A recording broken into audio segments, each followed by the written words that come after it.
Alaikum saseni, tamaa ya matumbo nayo. Tena matumbo yawe yamepikwa safi kama haya nilipika mimi.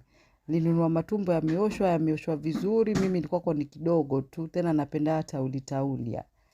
Sasa, utachukua matumbo yako kama hayajaoshwa, osha vizuri na maji safi yang'are kama haya. Chemsha na ginger garlic paste, mimi nachemsha nayo kabisa. Na chumvi yako kidogo, chemsha vizuri mpaka yaive kabisa kama hivi. Kaanga kitunguu chako mpaka kiwe brown. Weka yale matumbo bila maji. Uyakarange tena mpaka yaanze kubadilika kala kidogo kama brownish.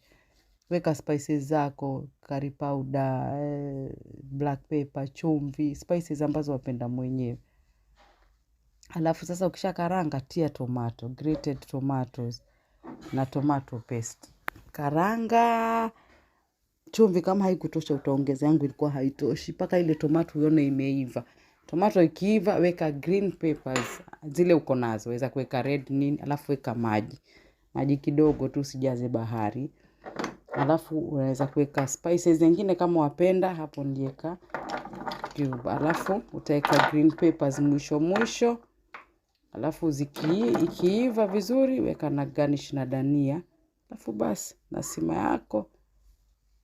yako tena upate sima nzuri imepikwa na unga wa taifa.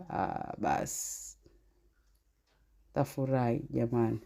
Haya recipe hiyo nimetoa ya matumbo, jaribuni muenjoy.